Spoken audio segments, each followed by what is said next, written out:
plus. J'en peux plus, il y a trop de gens qui veulent me faire du mal gratuitement. Mais c'est pas grave, il y a un bon Dieu. Vous savez quoi? Ils veulent me toucher, ça me touche. Mais vous savez quoi, il y a un bon Dieu. Maëva Guénam est de retour de la Mecque et Bastos n'arrête pas de s'en prendre à elle. Carla Moreau sort un livre qui revient sur la sorcellerie et Kevin Gage porte plainte. Oui, cette émission, elle est chargée. Bienvenue sur Mix the Tea, j'espère sincèrement que vous allez kiffer l'émission de la semaine sur le thème Cold. Et oui, il commence à faire froid, c'est pour ça que j'ai un pull montgolfière. N'oubliez pas de liker, commenter, vous abonner, on est si proche des 50 000, on se retrouve après le générique. Je l'appelle générique. Pas beaucoup d'entrain cette semaine, mais vu l'émission qui arrive, croyez-moi, c'est normal.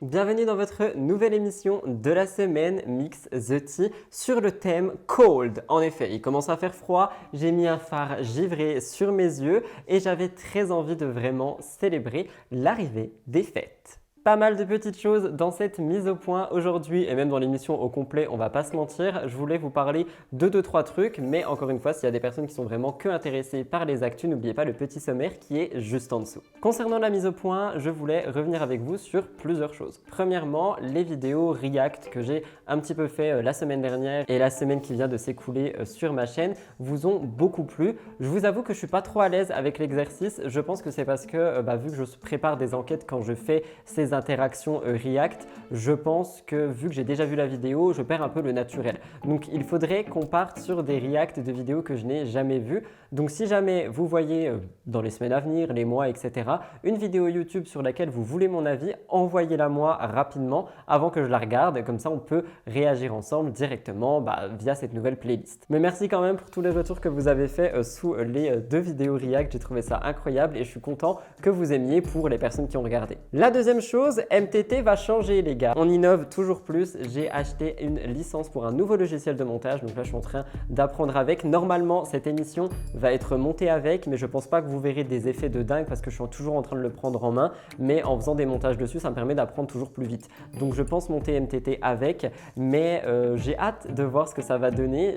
J'avais très envie d'investir dans un nouveau logiciel. J'étais un petit peu bloqué dans le mien et je me suis dit non, tu sais quoi, tu peux pas rester bloqué dans ta créativité. C'est finalement pour ça aussi qu'on me regarde, c'est parce qu'il y a ma personnalité, il y a ma patte créative et il n'y a pas que les actus. Donc j'espère, parce que je me tue vraiment au montage, donc j'espère que les nouveautés vous plairont. Mais ce n'est pas tout, j'ai aussi décidé de changer un petit peu au niveau du son, etc. Vous allez le voir au fil des émissions. Je suis en train de me former sur pas mal de choses qui sont plus au niveau prod pour le coup, mais des choses que je peux faire tout seul, toujours pour vous rendre un contenu beaucoup plus qualitatif. Dernier point de cette mise au point, ça va être très rapide. Je vous mettrai dans la barre d'infos un documentaire qui a été fait sur France 5 ou sur France 2, je crois, qui revient sur TikTok, sur l'empire qu'est TikTok et surtout sur l'iceberg de TikTok. L'un d'entre vous me l'a envoyé, je l'ai regardé avec Elliot. Je vous avoue que j'ai été ultra choqué de ce documentaire et de tout ce qui se passe avec TikTok. En fait, on entend toujours parler de choses, mais quand on l'entend de cette manière et qu'on a des témoignages, etc., c'est toujours plus marquant et je vous le mettrai en barre d'infos parce que j'ai pris la décision de ne plus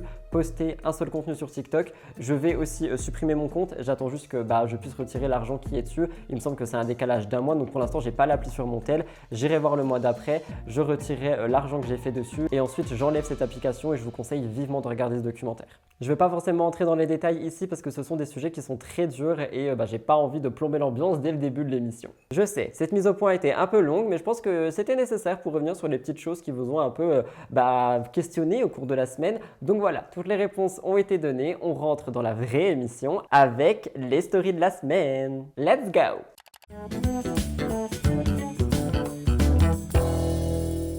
Beaucoup de gens vont dire que j'ai trop repris le café. Vous savez quoi? J'ai trouvé une alternative, le décaféiné. De base, je voulais me faire un matcha pour cette émission, mais j'ai pas pu parce que je suis en retard, les gars. Bon, allez, passons aux vraies actus. On commence l'émission avec Océane Amsler qui a posté une story que personnellement, j'ai trouvé assez polémique, mais vous allez comprendre pourquoi. C'est pas d'elle-même la chose qui m'a marqué, mais elle a posté en fait en story un message qu'on lui a envoyé, un message qu'un jeune homme lui a envoyé où il dit que sa petite copine copine arrête pas de regarder les reacts et que faut qu'elle arrête et qu'elle fasse autre chose parce qu'il en a marre de voir ça. Le message s'affiche à l'écran, il est assez virulent et en fait je me suis dit que on peut pas aller avoir des créateurs et des créatrices de contenu pour dire ça. Ça m'a énormément troublé et je me suis dit que j'imagine même pas ce que d'autres doivent recevoir quotidiennement et je trouve ça mais vraiment infâme et j'ai beaucoup aimé le fait que Océane partage ça en story. Malheureusement, partager un DM c'est illégal et j'espère que ça va pas se retourner contre elle. Oui, je sais, on commence un petit peu fort punchy mais j'avais quand même envie de revenir là-dessus parce que ça a été au début de la semaine et ça m'a vraiment choqué.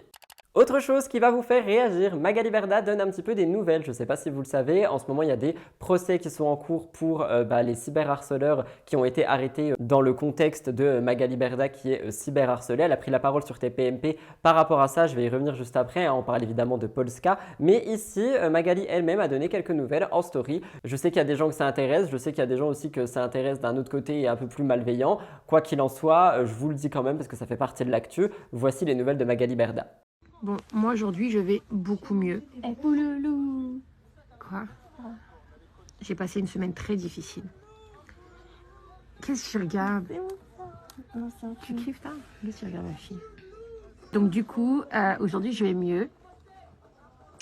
Voilà, ça va. J'ai plein de choses à... C'est encore un peu cafouille dans ma tête quand même, parce que j'ai plein de choses à dire. Alors en ce moment c'est vraiment full matcha dans la plupart de mes contenus et je suis tombé sur quelque chose et franchement j'ai eu des étoiles plein les yeux. Malheureusement j'ai raté le coffret. NDLA, comme vous le savez, youtubeuse, a sorti très récemment sa marque Milia Matcha et les produits ont toujours été en rupture de stock. D'ailleurs elle a refait un restock qui a été en rupture alors qu'il y avait des dizaines de milliers d'exemplaires si j'ai bien compris. Mais surtout elle a proposé un coffret de Noël et c'est pas n'importe lequel étant donné que ce coffret de Noël est fait en collaboration mais il est fait avec la marque Herborian, marque de skincare. Franchement, j'aurais jamais imaginé ça de ma vie. C'est très bien pensé, surtout quand on connaît Andy et qu'on connaît son amour pour cette marque. Donc franchement, j'ai trouvé le coffret de Noël incroyable. S'il y en a parmi vous qui ont réussi à le commander, dites-moi ça dans les commentaires. Vous êtes chanceux. Regardez.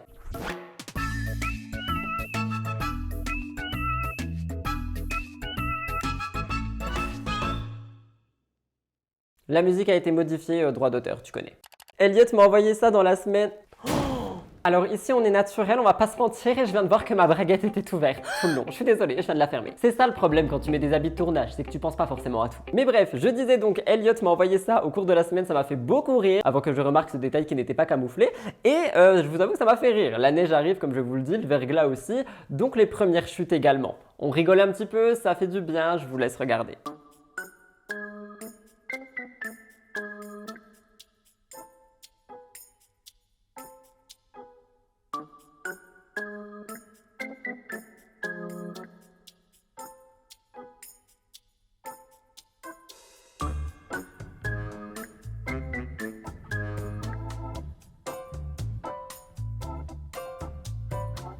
Vous avez été assez nombreux à m'envoyer ça et moi personnellement, si vous voulez mon avis par rapport au fait que donc Stéphane Rodriguez, je crois que ça se dit comme ça, a fait un tatouage pour par rapport à l'émission Les 50. Moi, j'avoue que ça me choque pas trop parce que c'est quand même quelque chose qui a marqué sa dernière année. En plus, il a été en finale, etc.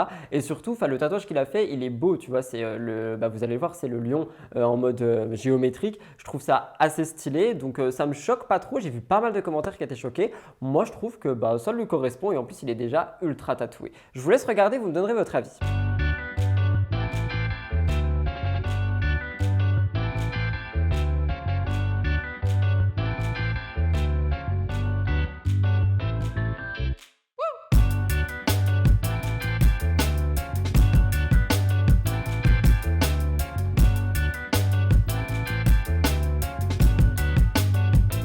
Maïsan est de retour, je vais pas trop spoiler, elle était dans un tournage. Si jamais vous voulez une actu par rapport à ce tournage, j'ai pas mal d'infos, donc dites-le moi dans les commentaires. Mais en tout cas, elle est de retour. Qui dit Maïsan de retour dit également ces petits Get Ready With Me qui sont de retour, où elle nous raconte pas mal de choses. Et dernièrement, Maïsan a avoué que si jamais elle avait un nouveau crush et qu'il lui faisait une remarque sur son poids, elle aurait quelque chose à dire. Je vous laisse écouter, vous connaissez la répartie de Maïsan. Ah, et aussi dernière chose, j'ai décidé d'arrêter de me préoccuper de mon poids, d'en faire une obsession du moins, parce que j'ai rencontré en fait deux couples de gens super riches et en parlant avec eux, ils m'ont dit que dans les hautes sphères et tout chez les riches, ce qu'ils aimaient c'était les skinny.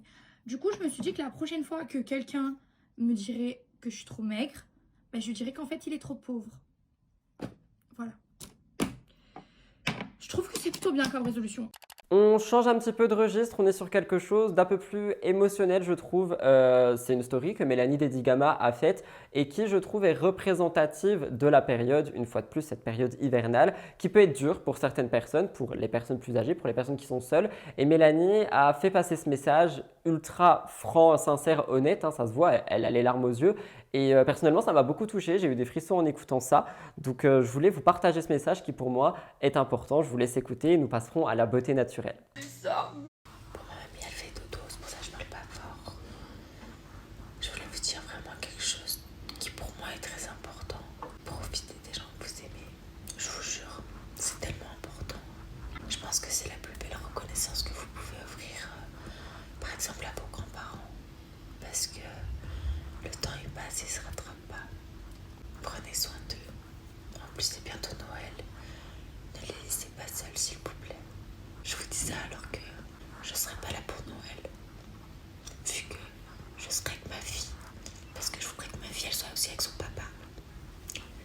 C'est des choix de vie qui sont compliqués pour moi, comme pour beaucoup d'autres.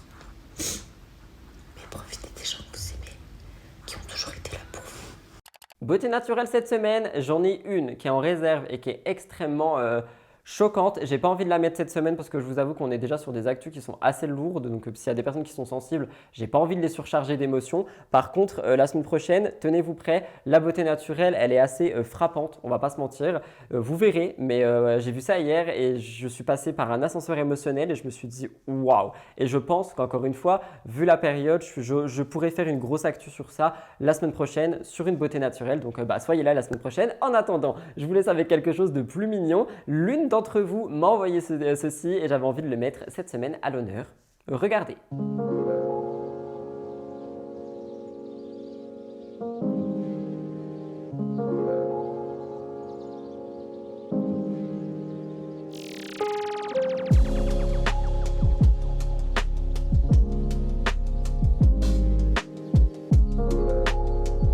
Voilà pour les petites stories de la semaine de cette semaine. Encore une fois, désolé pour la braguette ouverte pendant le début de vidéo. J'espère que ça se verra pas trop, je vais me sentir trop mal. Il y a moyen que je floute ou que je fasse quelque chose, hein, vous me connaissez. Mais j'espère quand même que ça vous a plu. Nous allons passer tout de suite au top actu. Il est assez court, il est assez concis. On a du télé, du hors télé, on a des choses intéressantes, des petites updates sur des actus. Et vous allez voir, le reste de l'émission est surchargé de dossiers. Je ne rigole pas. On se retrouve après le jingle. C'est parti, top actu!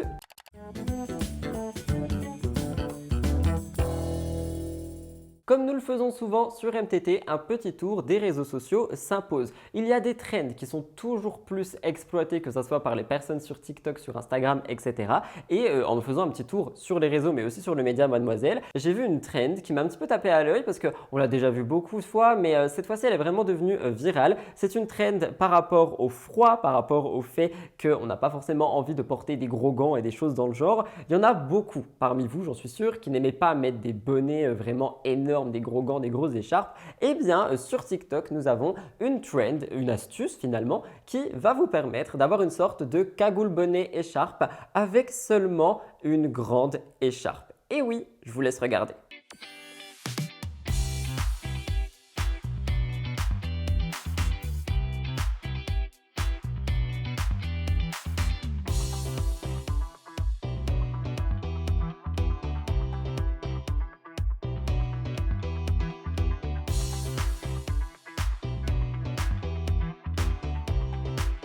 Eh bien, si je vous parle de ça, c'est parce qu'en ce moment, il y a un big buzz sur TikTok par rapport à ce genre de vidéo, par rapport à cette trend finalement et des personnes qui reproduisent ça. Et je me dis qu'en fait, n'importe quoi peut vraiment devenir viral sur les réseaux sociaux. Parce que ce genre de choses, on l'a déjà tous et toutes fait, je pense. Et on l'a déjà aussi peut-être déjà tous et toutes filmé pour TikTok parce que ça peut être drôle. Mais là, en ce moment, bam, c'est le truc dans l'algorithme qui est mis en avant à mort. Donc si vous allez sur TikTok, vous risquez de tomber sur pas mal de contenu de celui-ci. Mais c'est vrai que c'est une technique qui peut aider, si jamais, système D, si vous avez une grande écharpe et que vous avez froid, vous avez vu, et évidemment, la trend sera toujours disponible sur TikTok, vous avez qu'à rechercher.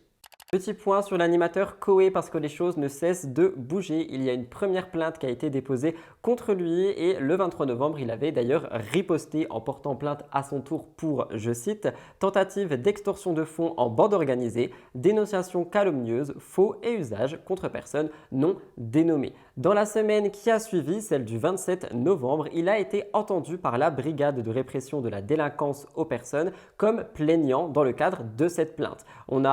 On a pu avoir cette information le lundi 4 décembre par ses avocats, notamment sur le média France Info.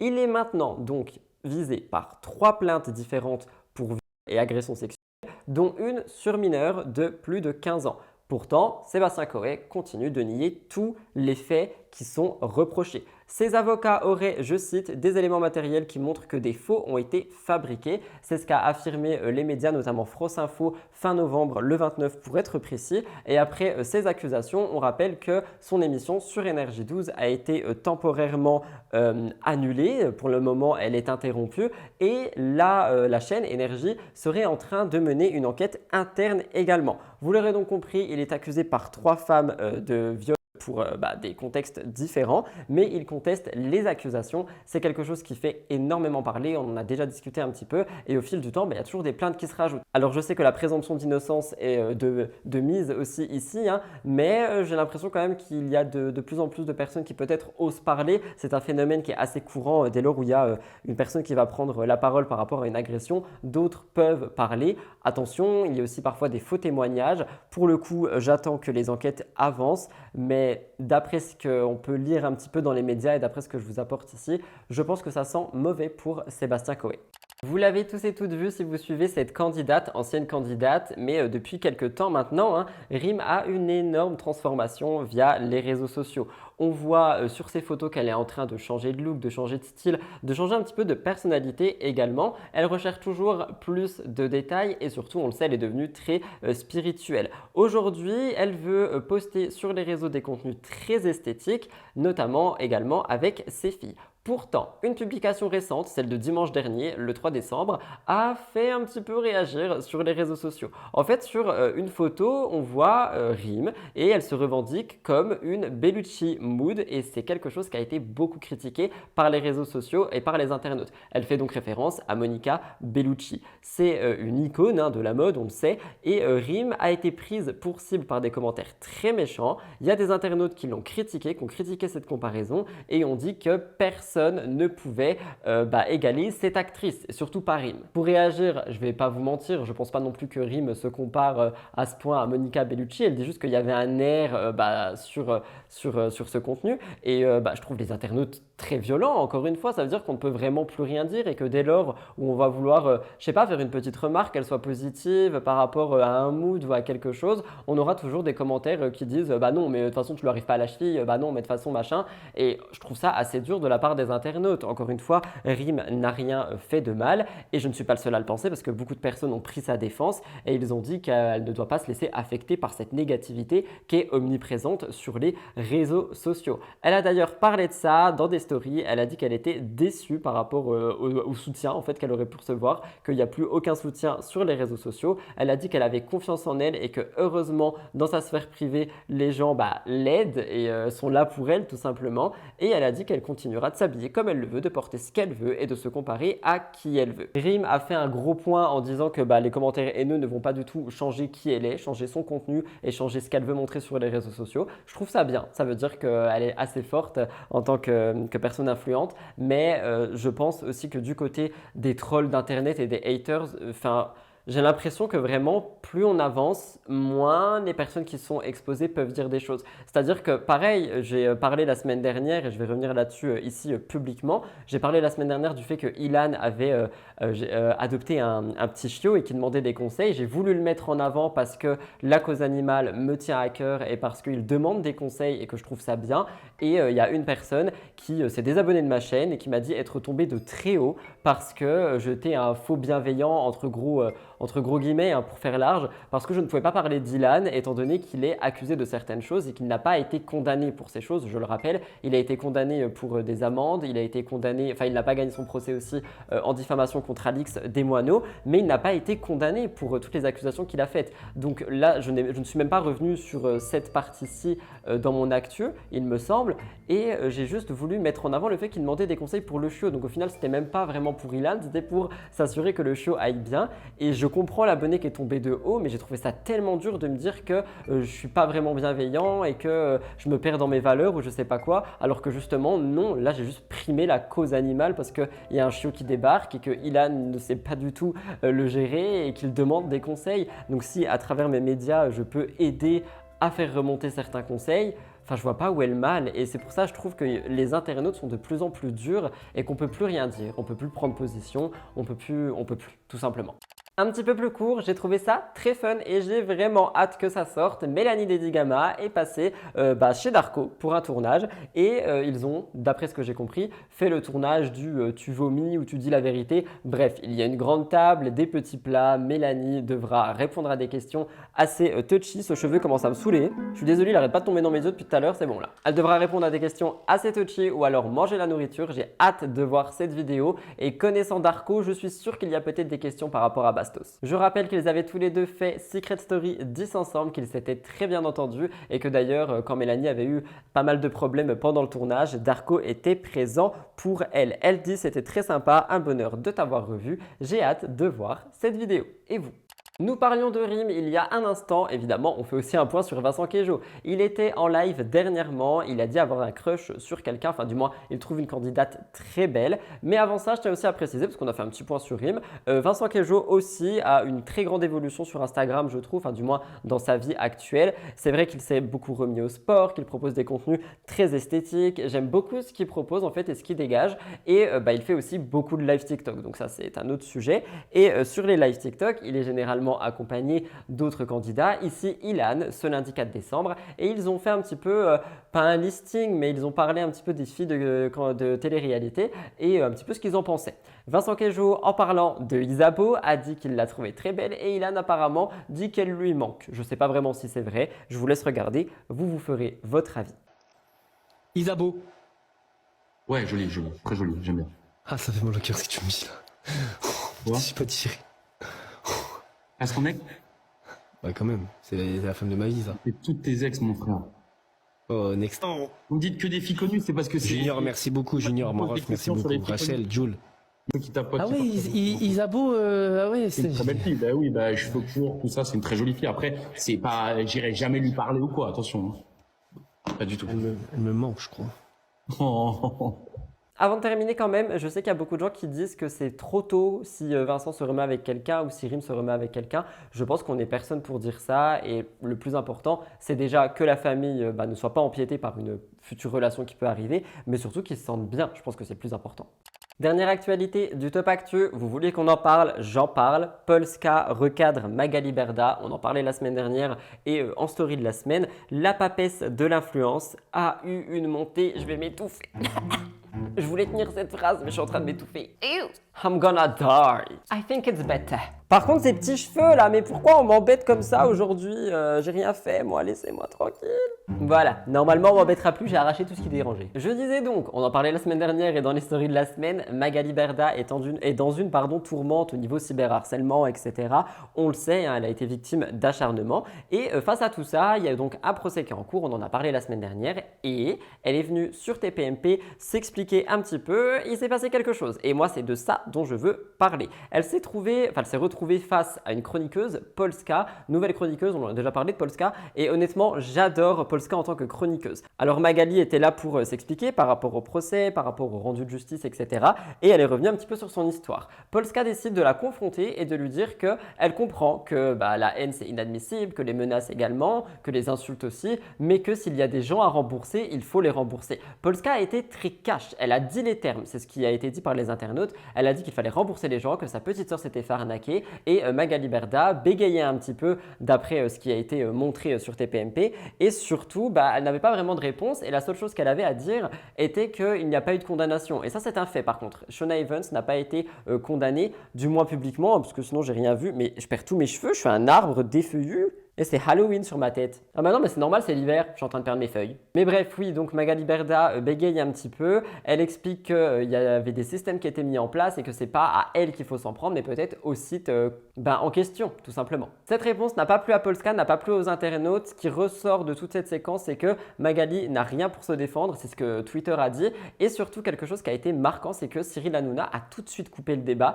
Il a lancé la pub, alors que pour moi, je pense que c'était un sujet qui était intéressant, qu'on l'avait enfin en direct et qu'on aurait pu débattre dessus. Mais non, Cyril a tout coupé. Je vous laisse écouter. Et honnêtement, si moi-même j'ai quelque chose à dire par rapport à ça, c'est pas forcément par rapport à Magali. Déjà, je trouve que Polska, vraiment, elle a de bonnes valeurs dans TPMP. Pour le moment, j'espère qu'ils vont pas la compromettre. Elle a de bonnes valeurs pour le moment. Elle sait répondre et pas que par rapport à ça. Aussi, hier, j'ai regardé parce que c'était un sujet intéressant. Le complément d'enquête, elle a su répondre. Elle a su répondre à Carla Moreau. Carla Moreau, on va y revenir juste après. Il y a vraiment une bonne énergie dès lors où elle prend la parole. Par contre, que Cyril coupe tout, j'ai trouvé ça assez moyen et je pense qu'on sait tous pourquoi il a fait ça. Menaces de mort ou des attaques sur votre famille.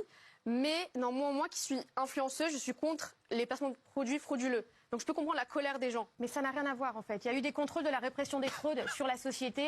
Il y a eu des demandes qui ont été faites et à ce jour, Shona Evans n'a été condamnée à rien. Et ça, il faut le dire une bonne fois pour toutes. Le procès qu'on m'a fait, c'est un procès médiatique. Et ça, il faut le dire. Parce que c'est une vérité. Non, mais c'est une vérité. C'est-à-dire que je pense que si vous avez des gens à rembourser, il faut les rembourser. Mais je pense pas que vous méritez l'harcèlement. Mais alors, déjà, nous, on n'est pas un site internet. Moi, je suis pas un site internet. Je suis comme une régie de pub 2.0. Mais il faut vérifier parce que moi, carrément, même ma petite sœur, elle s'est fait arnaquer par une de vos influenceuses, Maëva Guénam. Mais je ne sais pas de quoi tu parles. Et encore une fois, je ne sais pas de quoi tu parles.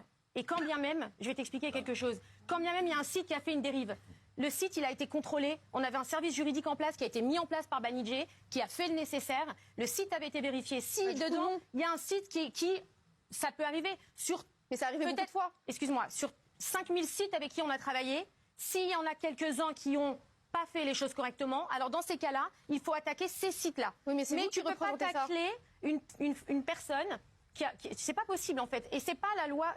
Et encore une fois, je le dis et je le redis, toutes les enquêtes pour l'instant qui ont eu lieu n'ont donné rien. C'était donc tout pour le Top Actu. J'espère qu'il a pu vous plaire. Je vous avais dit que c'était assez court. On va passer à un cœur de l'actu où on a des actus vraiment très intéressantes, je trouve. On a pas mal de nouveautés et surtout pas mal de choses qui sont en rapport avec des sujets de société. Donc j'espère que ça vous plaira. Avant tout ça, moi évidemment, je prends une petite pause parce que je vais pas vous mentir, c'est dur de filmer en ce moment. Quand j'ai des semaines où je suis en retard, c'est toujours trop compliqué de filmer. Donc petit café décaféiné pour ne pas me réveiller et on passe au cœur de l'actu.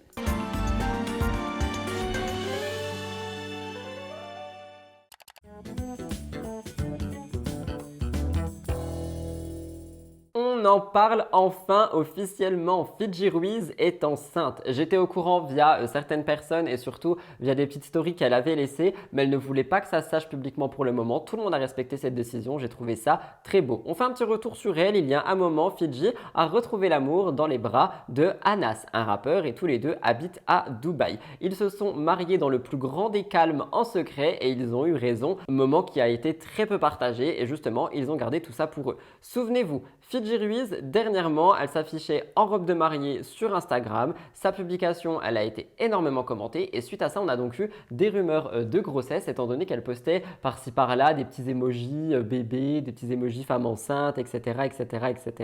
Et c'est quelque chose qui a beaucoup été questionné. Est-ce que Fidji était enceinte? Après ça, je vous avais raconté qu'elle avait pris un petit peu de distance avec les réseaux sociaux, notamment avec tout ce qui se passe en Palestine et ça l'avait beaucoup touchée. Elle ne voulait plus voir les médias et en parallèle, je vous avais dit que c'était aussi également possible que ça soit par rapport à sa grossesse qui pouvait être donc réelle, mais ce n'était qu'une rumeur, même si à ce moment-là, j'étais quasiment sûr qu'elle était enceinte. Je voulais pas forcément le outer comme ça. Finalement, c'est elle-même qui l'a annoncé le dimanche 3 décembre. Elle montre son ventre, elle annonce cette nouvelle à sa communauté. Elle écrit Future Mum and Dad sur la photo où on voit l'échographie. Les abonnés étaient vraiment ravi pour elle. Pour celles et ceux qui la suivent depuis très longtemps, on sait que, parce que personnellement je la suivais il y a vraiment longtemps, on sait que fonder une famille c'était vraiment un grand rêve pour Fidji et aujourd'hui c'est quelque chose qui va pouvoir se réaliser. J'espère que de la même manière qu'elle a caché son mariage, elle cachera son enfant. Je pense que ça peut être possible, je ne pense pas qu'elle médiatise son enfant, j'espère sincèrement que ça sera le cas. Mais bon, vous vous en doutez, pas mal de réactions de candidates, Hilary, Aurélie, Camilla, Sarah Frézou, Carla Moreau et même Maddy a commenté disant qu'elle était au courant depuis le premier jour. Quoi qu'il en soit, beaucoup de bonheur pour Fidji Ruiz et j'espère que sa grossesse se passera très bien. Oh my god, les filles! Je sais pas comment. Je suis trop timide en fait. Vu que je le cache depuis le début, je suis trop timide. Je suis trop timide. Ça y est, c'est officiel, vous le savez. Bah, beaucoup d'entre vous l'avez vu. Hein. Ça me fait trop bizarre, j'ai envie de me cacher, j'ai envie de faire ça. Bon, allez, on rentre. On essaye de rentrer son ventre. On fait comme ce qu'on faisait ces derniers jours depuis un petit moment. Hop, je faisais ça. Je vous parlais comme ça, les filles. Comment je galérais. Là, je peux relâcher la pression. Ça y est, c'est officiel. Je peux vous montrer normal. Je peux être à l'aise et tout. Bref, je réalise toujours pas que ça y est, je vous l'ai dit en fait. Je réalise absolument pas. Donc, on a un petit ventre qui est là. Hein. Il y a un moment, c'est l'heure. J'ai envie de dire, c'est l'heure de vous l'annoncer, de vous montrer, de vous partager ce bonheur. Je sais pas quoi vous dire. Dans mon quotidien, mes rendez-vous gynécologue, mes rendez-vous grand déco, tout, je vais vous faire tout, vous faire suivre maintenant, donc c'est trop bien. Voilà, en tout cas, je pense que je vais vous mettre une rubrique. Quelles sont vos questions? Est-ce que vous avez des questions? Je pense que vous avez des questions. Comme ça, on en parlera un petit peu plus approfondi. Hors télévision, on est sur un petit peu de pop culture, croyez-moi, ça va vous intéresser. Billie Eilish a perdu 100 000 abonnés suite à une interview. Je vous raconte avec Mademoiselle, elle accuse le magazine Variety de l'avoir outée alors qu'elle ne voulait pas et qu'elle voulait qu'on se concentre sur sa musique. Elle disait merci à Variety pour m'avoir remis ce prix et aussi pour m'avoir outé à 11h du matin sur un tapis rouge. C'est les mots que Billie Eilish a employés dans un post Instagram qui date de lundi. En fait, pour elle, il y a eu une ingérence au niveau des médias et elle a fait un coming out forcé. Tout ceci, ça date du 13 novembre. Le magazine publiait une interview avec Billie Eilish. Elle revenait sur son rapport à son corps, sa féminité, etc. Elle disait, je cite la citation qui a été prise sur le média Mademoiselle, « Je n'ai jamais vraiment eu l'impression de pouvoir m'identifier aux filles. Je les aime en tant que personne et elles m'attirent en tant que personne. J'ai des liens profonds avec les femmes de ma vie, les amis de ma vie, la famille de ma vie. Elles m'attirent physiquement. Mais je suis aussi très intimidée par elles, par leur beauté et par leur présence. » En fait, à ce moment-là, Billie Eilish, elle se rendait pas compte que tout ceci allait être réduit à « mais du coup, en fait, elle aime les filles ». Donc, 2 semaines plus tard, elle est invitée à une soirée organisée par Variety pour lui remettre un prix, le prix de la chanson pour un film. Ça récompensait son travail pour le film Barbie. Et en fait, elle s'attendait à être interrogée uniquement sur sa musique. Malheureusement, ça n'a pas été le cas et Variety lui a demandé si son ancienne interview, donc celle que je viens de vous expliquer, était en fait un coming out. Elle a répondu « N'était-ce pas évident? Je n'avais pas compris que les gens ne le savaient pas. Je n'y crois tout simplement pas vraiment. Je me dis simplement pourquoi nous ne pouvons pas simplement exister. Je suis comme ça depuis longtemps et j'en ai juste pas parlé. » Et il y a eu énormément d'articles par rapport à ça. Il y a eu beaucoup de buzz par rapport à cette vidéo et Billie a finalement pris la parole, comme je vous l'ai dit en début d'actu. Alors en fait, moi je suis pas trop d'accord avec ces méthodes parce qu'ils savaient très bien ce qu'ils faisaient et je pense que c'était littéralement prévu. Ils voulaient leur buzz et je trouve ça horrible qu'on out quelqu'un comme ça sans que la personne soit d'accord. Mais surtout, en plus de ça, elle a perdu 100 000 abonnés après ça. C'est horrible aussi de voir que les choses n'avancent absolument pas et que juste parce que Billie Eilish a fait un coming out qui en plus a été forcé, elle a perdu 100 000 personnes. Ça va pas la tête ou quoi? On est où dans la tolérance là? Ça veut dire qu'il y a 100 000 personnes qui la suivaient tout ce temps alors qu'elle était déjà attirée par les femmes. Maintenant, juste que ça a été verbalisé, on la laisse tomber. Mais ça change rien à sa musique et Billie veut être reconnue pour sa musique. We gotta talk about your cover story because you mentioned that you felt like for a long time women didn't like you, and when that came out, all the women were like, we love her. I know. How did that reception feel? Has your mind changed a little bit? I'm still scared of them, but I think they're pretty. Billy, did you mean to come out in this story? Girl. No, I didn't, but I kind of thought, wasn't it obvious? Like, it's kind of been, I didn't realize people didn't know, so. We need to get to a point where you don't even have to come out. So I just don't really believe in it. I'm just like, why can't we just exist? I've been doing this for a long time and I just didn't talk about it. Whoops. Vous n'avez quand même pas cru que j'allais laisser passer les disputes qui se sont produites lors de la réunion des 50. Vous savez pas de quoi je parle? Regardez. Moi je comprends pas. Vous vous aimez ou vous détestez? Ça dépend des jours, c'est ça? La traite de Manon me filme, t'imagines? Hein? Et en plus, elle comprend même comment. Je filme ton auto-bronzant. C'est quoi? C'est UV ou c'est auto-bronzant? C'est quoi? Ah oui, toi t'es mon frère, toi. Je veux à tout prix vous raconter ce qui se passe entre Alex Guidi et le couple Tanti. Sur le plateau, il y a une dispute qui a éclaté entre Alex et Manon. Manon a balancé que Alex aurait prévu toute sa stratégie avant de partir en tournage alors qu'ils étaient toujours amis. Elle a dit que Alex n'aurait jamais été contacté pour participer aux 50 si ça n'avait pas été l'ami de Julien. Donc Alex, évidemment, il a réagi à tout ça, il a été ultra énervé. Il a dit, je cite sur les réseaux sociaux, « Oui, ok, Julien a payé 10 000 € au renard pour que je fasse les 50 et aussi mes prochains tournages. Merci infiniment à mon petit manager, Julien, Pete, Robert, Obama, Omar, Sipesque, Goldman, Mbappé. Sans toi, on n'existerait pas. D'ailleurs, tu me dois toujours les heures sup pour les Marseillais à Dubaï, les Princes de l'amour, etc. etc. PS, merci de venir avec des ourlets à ton pantalon la prochaine fois. La classe ne s'achète vraiment pas. Retente ta chance, gamin. » Et juste à ça, moi j'ai envie de dire que désolé, mais c'est Alex Guidi le gamin. Parce que d'où on met ce genre de message? Enfin, qu'on soit pas d'accord, c'est une chose, mais Manon, elle a fait ça en face de lui pour essayer de lui parler et de crever l'abcès, tu vois, peut-être. Lui, il prend ses réseaux, il s'attaque à Julien alors que c'est Manon de base qui a dit ce genre de choses. Alors déjà en ça, je trouvais qu'il y avait un problème, mais surtout, ça ne s'est pas du tout arrêté là, hein. On rappelle un petit peu le clash quand même. Il y a Alex et Julien qui se sont un petit peu fightés sur les 50 parce que Alex a trahi en quittant, enfin en éliminant Manon Tanti. Et en fait, Julien a tout simplement dit, suite à toute cette polémique, que c'était terminé, qu'il lui en voulait plus. À l'heure actuelle, il n'est pas forcément énervé, mais il ne lui fera plus jamais confiance et ils ne seront donc plus jamais amis.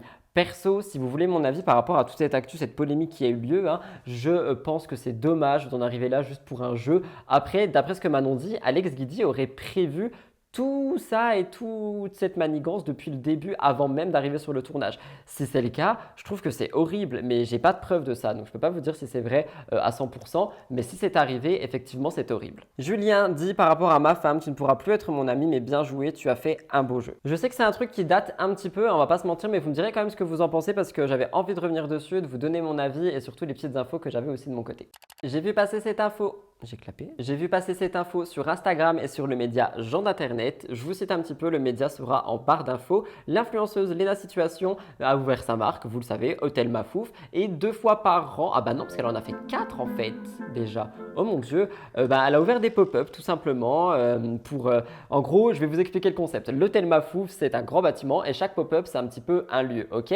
Cet été, on a notamment eu la piscine qui a été mise en avant dans les vlogs d'août. Et cet hiver, elle a décidé d'ouvrir une station de ski. Alors attention, je sais qu'il y a beaucoup de gens qui n'aiment pas du tout ce concept par rapport au pop-up, étant donné que ce sont des travaux et des lieux, etc. et l'écologie et les matières et tout. Et je suis d'accord, mais Léna a dit qu'apparemment la plupart des décos étaient tout le temps réutilisés, les décors, etc. et que donc il y avait très peu de gâchis. Si c'est le cas et qu'ils repeignent tout et qu'ils remettent tout bien et que c'est vrai et que c'est pas juste de la com, de la green com. Cet été, on rappelle qu'elle a rassemblé 70 000 personnes, c'est quelque chose qui était énorme. Et il y a peu de temps, Léna était un peu moins sur les réseaux, mais je pense qu'elle était en train de préparer cette nouvelle piste de ski. Ça ouvre le 7 décembre et ça se termine assez tôt, mais il me semble qu'il va y avoir un autre pop-up un petit peu dans d'autres endroits de la France, si j'ai bien compris. C'est du moins ce que les abonnés espèrent, parce que beaucoup disent que c'est un court pop-up qui dure absolument pas du tout longtemps, il dure que quelques jours et il y a beaucoup de personnes qui sont inquiètes, mais je pense que Léna a aussi envie de voir plus loin que Paris et rencontrer des personnes ailleurs. Si c'est le cas, c'est incroyable, je vous laisse avec un réel.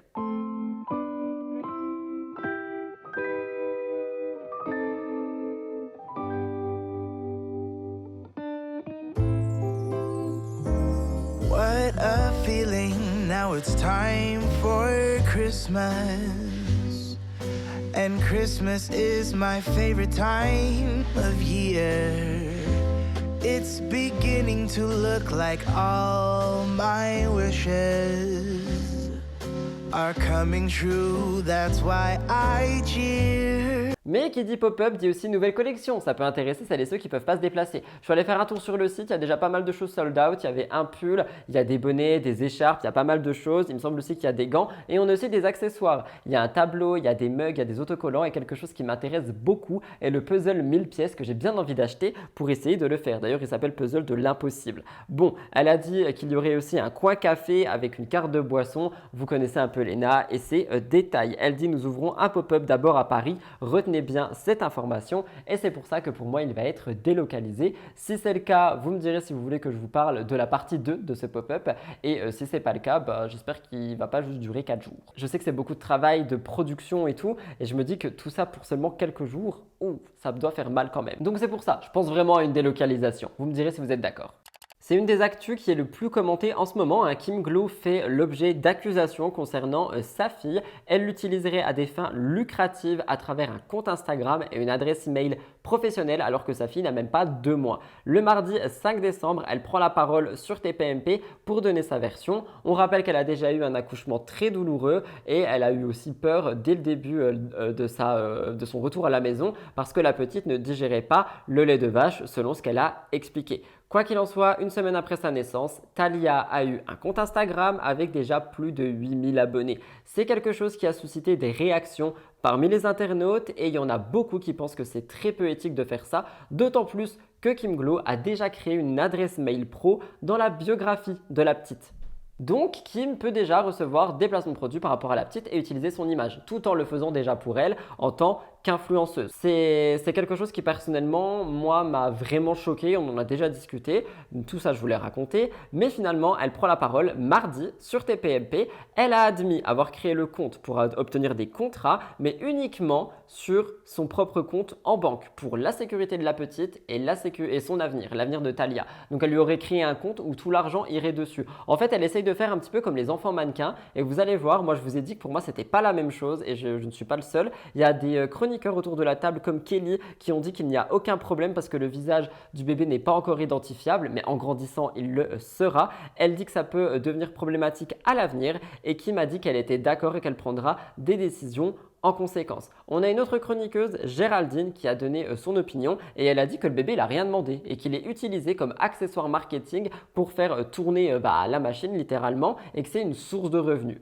Selon Géraldine, vu la notoriété de Kim, ça aura un impact dans l'avenir sur Thalia parce que ça n'a rien à voir avec un enfant mannequin qui n'a pas toute une famille qui est médiatisée. Pour réagir un petit peu par rapport à toute cette actu, de mon avis déjà, moi je trouve quelque chose qui est totalement hypocrite, c'est que elle ne montre pas son petit ami parce que son petit ami ne veut pas. Donc s'il ne veut pas, c'est qu'elle accepte le fait qu'il ne soit pas consentant. Par contre, la petite, il n'y a aucun consentement, il n'y a aucune question, on la montre tout de suite et on en fait un business. Moi, en ça me dérange. Là, je parle même pas des dangers et de tout ça dont je vous parle très souvent. Je vous parle de l'enfant business. C'est quelque chose qui n'est pas possible. On ne peut pas déjà mettre cet enfant en mode lui, il vaudra 5000 € pour une story. C'est pas possible. Sauf que je le sais également, je ne suis pas très objectif quand il s'agit d'enfants. Donc, je vais vous demander à vous d'ouvrir le débat avec moi dans les commentaires. Si vous êtes parent ou pas parent, ce n'est pas grave. Que pensez-vous de ça? Est-ce que vous pensez que c'est grave qu'elle utilise déjà son enfant comme un business ou est-ce que vous pensez que ça se fait de toute façon maintenant, malgré tout ce qu'on peut savoir? Je ne dis pas ça pour juger les gens, je le précise, je suis ouvert au débat, vous le savez,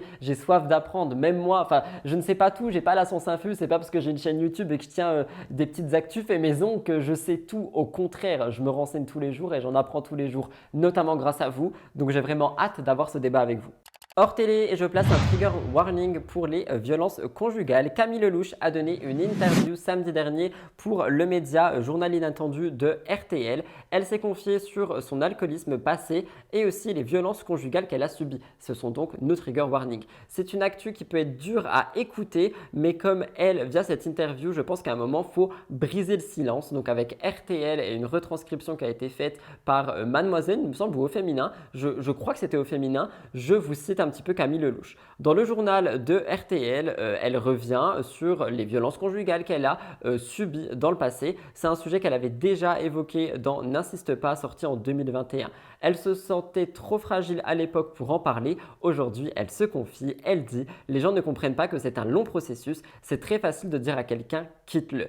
Avec le recul, elle dit qu'elle est fière d'avoir réussi à faire une chanson qui parle de ça parce que grâce à ça, aujourd'hui, il y a beaucoup de femmes qui lui écrivent et je pense aussi qu'il peut y avoir des hommes, mais elle reçoit, comme elle le dit, 300 à 400 messages par jour, parmi lesquels il y a des gens qui font demi-tour en entendant leurs chansons, qui ne vont pas retrouver leur bourreau, qui ne retournent pas dans le même schéma, qui cassent le schéma et ce, grâce à cette chanson qui témoigne de quelque chose qu'elle a vécu. Et c'est en ça que j'adore les artistes, c'est quand ils peuvent aider les autres, faire transmettre des choses, apporter une expérience en fait à travers un contenu, ici une musique. Je trouve que c'est tellement fort et je suis admiratif de Camille Lelouch pour ça. Elle dit « À vie on ne guérit jamais, mais je suis beaucoup plus apaisée ». Elle revient aussi sur l'alcoolisme qui est arrivé très soudainement chez elle et en fait elle explique qu'à partir du moment où 7 jours sur 7, tu vas bosser, tu rentres du travail, tu bois un verre, en fait tu bois tous les soirs et c'est là où tu deviens alcoolique et que ça commence à s'engendrer tel un cercle, pas défectueux, c'est quoi? Un cercle vicieux et que ça peut être très dangereux. Elle dit « Il faut juste l'admettre, mais en France on a un problème avec ça ». Pour réagir, je trouve que ces prises de position, ces prises de parole sont très intéressantes,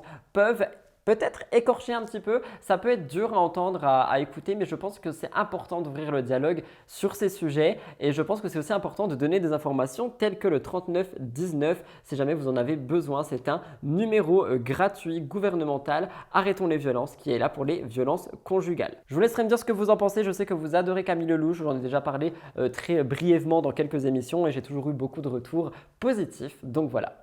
Oui, je fais ma star et alors? Faut bien que je mette des petites stories. Mais je tremble. Ah, c'est nul. D'ailleurs, vous me direz un petit peu ce que vous pensez de ce pull. Il fait partie de la même commande que le gros pull.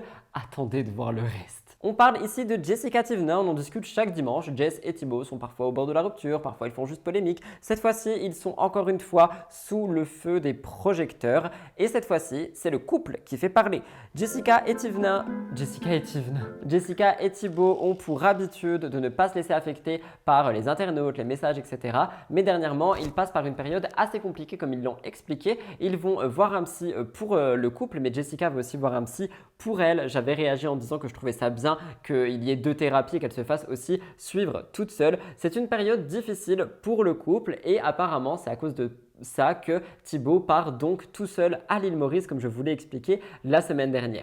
Jessica a pris la parole sur Snapchat, elle dit qu'il est bénéfique de prendre des distances parfois pour que chacun puisse retrouver ses activités perso, ça aide à mieux se retrouver dans l'avenir et c'est quelque chose qui est vrai, je peux vous le dire, je suis passé par là. Selon Jessica, c'est important pour les couples, pour elle, la vie familiale peut être parfois intense et il est très important de prendre du temps pour respirer, se poser, du temps pour soi finalement. Et elle a d'ailleurs dit qu'elle était contente pour lui qu'il parte. À côté de ça, Jess a aussi décoré toute sa maison pour Noël. C'est quelque chose qui a fait réagir. Je vous en avais parlé, le sapin qui se rappelle. Moi, je me rappelle. Si vous vous en rappelez, mettez-le dans les commentaires. Et pendant cette période où Jessica est donc toute seule, elle va être toute seule. Elle a donc pris la parole sur Snapchat parce qu'il y a beaucoup de gens qui lui disent oui, tu penses quoi du fait que des filles vont draguer Thibaut? Tu penses quoi du fait que? Elle a donc décidé de prendre la parole parce que selon Thibaut et selon elle-même, il y aurait pas mal de convoitises autour de son mari. Je vous laisse écouter. Question parce que honnêtement j'ai 100% confiance en lui déjà, première des choses, j'ai confiance en mon mari. Voilà, il n'y a jamais rien de chelou, de messages trouvés dans son téléphone, ou de téléphone tourné sur la table, ou de messages privés, des DM bizarres, non pas du tout, c'est toujours, il n'y a jamais eu de cachotterie, donc déjà j'ai 100% confiance en lui. Et même quand il y a des meufs qui l'ont DM, des meufs connues, mort de rire, je ne citerai pas les noms, il me les a montrés et on a rigolé, on s'est foutu de leur gueule. Bon, elle n'est pas connue aussi, celle qui envoie des photos de leur partie un peu intime. Oui, parce qu'il se passe ça. Il me le montre, on en rigole, on se moque, on est ensemble, quoi. Donc voilà, donc vraiment, j'ai aucun doute là-dessus. Donc j'ai confiance en lui. Et puis de toute façon, j'ai envie de vous dire un truc. Et si mon mari venait à me tromper, vous croyez vraiment que ça se ferait pas? Si vos maris, vos fiancés doivent vous tromper, ils vous tromperont. Et Vous l'aurez donc compris, des femmes célèbres auraient essayé de draguer Thibaut Garcia et surtout moi je suis d'accord avec elle sur le fait que si quelqu'un veut te tromper, il le fera. Mais s'il vous plaît, ne trompez pas vos copines ou vos copains, juste partez de la relation, prenez la parole et dites que ça ne va plus. Mais tromper, c'est vraiment quelque chose qui pour moi est sale, c'est pas cool. Et je parle vraiment de tromperie dans le sens où on a une relation vraiment sentimentale avec du coup l'amant ou l'amante. Parce que pour moi aussi une erreur peut arriver, mais le sujet de l'amour est très compliqué. Je pense que je vais ouvrir une chaîne sur l'amour.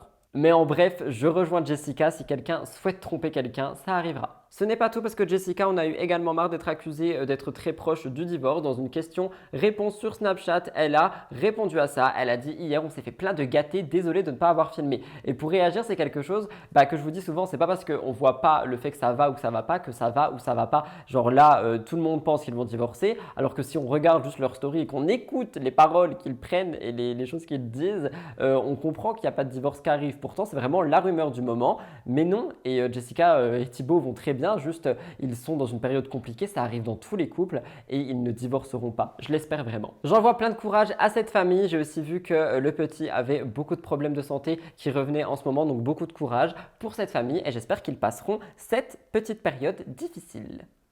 Je termine notre cœur de l'actu avec Amélie Netten. Elle fait tellement polémique alors que la pauvre, je suis désolé mais elle n'a rien fait. Déjà par rapport à la finale des 50, pour la finale des 50, Amélie a été élue par le public et c'est quelque chose qui n'a pas du tout plu parce que selon les internautes, elle ne mérite absolument pas comparée à Stéphane, elle est juste plus populaire. Donc on a vraiment eu cette guéguerre de deux communautés où tous les abonnés de Stéphane disaient que Amélie, si elle n'était pas populaire, elle n'aurait jamais gagné parce qu'elle ne mérite pas. Et du côté des fans de Amélie, ils disent que tout simplement Stéphane aurait dû avoir beaucoup plus de votes si on voulait qu'il gagne. Perso, j'ai pas envie de parler de mérite, on n'était pas là et moi j'ai envie de vous dire que s'ils sont arrivés là tous les deux, c'est que d'une manière ou d'une autre, Amélie est méritante. Elle est revenue des oubliés, elle est revenue une deuxième année, elle s'est battue, donc oui elle est populaire, mais ça reste du mérite, elle est arrivée en finale. Mais on pouvait notamment lire sur les réseaux, Amélie ne mérite pas, mais bon, Stéphane méritait mieux, la récompense n'est pas méritée, elle est à la popularité. Amélie avait répondu, elle a dit qu'on m'aime ou qu'on m'aime pas, il y en a qui sont contents, d'autres pas contents, et elle a également exprimé le fait qu'elle a fait gagner 20 000 € à quelqu'un et que c'est ça le plus important. On a également Mélanie Dedigama qui a envoyé un message de soutien à Amélie en disant que cette victoire, elle la voulait vraiment et tout. Donc voilà, elle est quand même soutenue. Mais s'il vous plaît, si vous n'êtes pas d'accord avec le choix du gagnant, c'est pas grave, c'est un jeu. Mais ce n'est pas tout. Amélie fait aussi polémique par rapport à son fils Hugo parce qu'elle a dernièrement partagé un bulletin scolaire de ce petit. Il y a un bulletin qui était très prometteur, hein, ça montrait vraiment des bons résultats. Et il y a des gens qui lui ont dit qu'elle était beaucoup trop fière de lui et qu'elle n'avait pas à l'afficher comme ça. C'est bon, ton fils, c'est pas parce qu'il est intelligent que… Et j'ai trouvé ça, mais encore une fois, très dur. Elle est juste fière de son fils. Elle partage même pas son fils pour le coup, donc j'ai rien à dire sur ça. Enfin, sur cette story-là, parce que son fils est public également. Elle partage juste une bonne note et un bulletin. Et on vient encore casser du dos sur son sucre, du sucre sur son dos. Et on vient encore casser du sucre sur son dos. Je vous laisse écouter, Amélie a réagi elle-même. Bah ouais. Pourquoi? Joséphine, je suis trop fière, moi. Je suis trop fière des bulletins de mon fils. Ouais, je l'affiche. Parce que vous êtes tellement des grosses langues à parler pour rien. Toujours à dire blablabla. Bla, bla, bla. Je l'affiche. Je suis trop fière, moi, que mon fils travaille super bien à l'école. Qu'il a une très belle éducation. Allez. Mais c'est vrai qu'Amélie est vraiment sujette à un cyberharcèlement en ce moment et c'est quelque chose que je vois beaucoup et je pense qu'il faut arrêter avec ça. Enfin, elle fait rien de mal, elle a juste gagné une émission et elle est contente pour son fils. Et je vois aussi beaucoup de rumeurs qui disent que son fils serait le fils d'un autre candidat. Il y a même Aja qui est revenu sur ça et Amélie elle en a eu marre aussi, elle a pris la parole parce que c'est quelque chose qui revient beaucoup. Moi j'avais compris qu'elle en avait marre, c'est pour ça que j'ai laissé passer toutes les actus qui revenaient sur ça parce que ça fait des mois qu'il y a des rumeurs sur ça. Mais j'ai pas envie de parler de l'identité du père d'un enfant. Enfin, ça ne regarde pas et si Amélie ne dit pas qui c'est, je pense qu'il y a une raison. Bref, beaucoup de soutien à Amélie Netten, c'est peut-être une grande gueule dans les émissions, mais ça reste un être humain et moi je suis pas d'accord avec tout ce qui se passe autour d'elle. Voilà pour les grosses actus qui nous mènent au gros dossier de la semaine. On va y passer tout de suite un très long moment, hein. Vous allez voir, on a Carla sous influence. Ce livre fait parler, il y a eu beaucoup de choses. Bastos qui attaque Maëva Guénam depuis qu'elle est de retour de la Mecque, il n'arrête pas de l'attaquer, il va d'ailleurs faire un live au moment où je vous parle ce soir,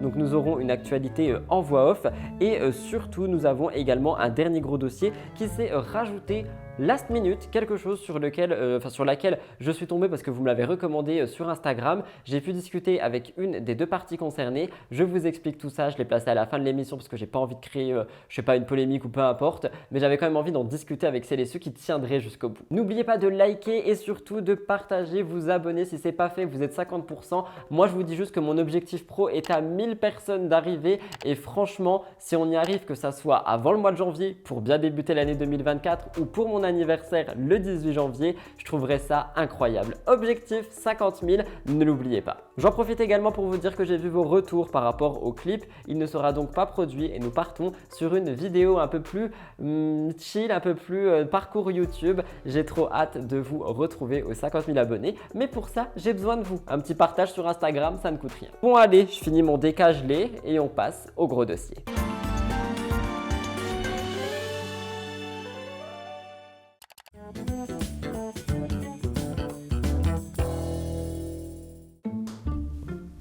Qui revient de sa pause? C'est moi. Et visiblement, j'ai laissé ma brosse sous la table. Génial.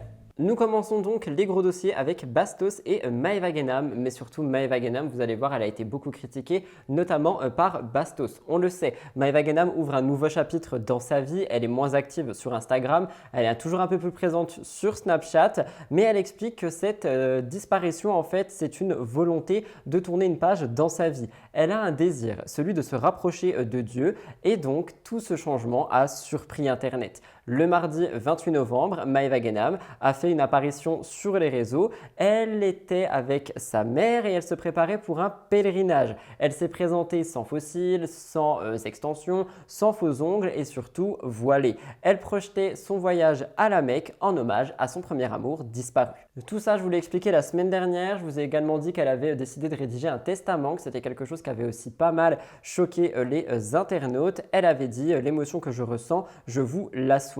Elle est revenue de ce pèlerinage, mais vous allez voir, on va en discuter en détail. Et il y a beaucoup de personnes qui soutiennent son choix. Moi, je vous ai dit la semaine dernière que j'étais personne pour juger. Parce que ce que je vois d'après les médias, c'est que Maeva Genam souhaite se repentir, trouver une voie vers Dieu qui lui correspond. Et surtout, j'ai l'impression qu'elle semble perdue. Donc moi, je vous ai dit que j'avais strictement rien à dire, rien à juger. Et que de toute façon, l'avenir nous dira lui-même si elle est sincère ou non. Mais il y a beaucoup de gens, pourtant, qui critiquent. Il y en a beaucoup qui disent que c'est possiblement une radicalisation et il y en a qui disent qu'elle essaye de buzzer sur la religion. Dans deux publications récentes, il y a eu pas mal de réactions. Premièrement, on a donc eu une photo de Maeva voilée, je vous la mets à l'écran. Et sous cette photo, nous avons Bastos qui a commenté. Il dit « Les gens ne peuvent plus aller prier tranquillement sans être sur la photo d'un influenceur ». On le sait, Bastos il est connu pour justement ne pas trop mâcher ses mots. Et par rapport à ce sujet, il y est allé quand même assez fort. En parallèle, on a également eu une autre vidéo où Maeva Genam pose deux questions à deux personnes pour un petit peu revenir justement sur ce pèlerinage, sur la personne qu'elle souhaite devenir. Et moi, quand j'ai vu ce réel et que j'ai vu un petit peu toutes les critiques qu'il y avait autour, je me suis dit, enfin, il n'y a rien de mal dans ce réel. Maeva Genam, elle pose juste des questions. Par contre, en fouillant un petit peu, et notamment grâce au blogueur Navid Cherche, qui lui a eu pas mal de témoignages dans ses stories, je me suis rendu compte que les deux personnes à qui elle parle pourraient avoir des problèmes style arnaque avec la justice. J'ai fait quelques recherches rapides parce que mon tournage était très rapide après avoir vu ça.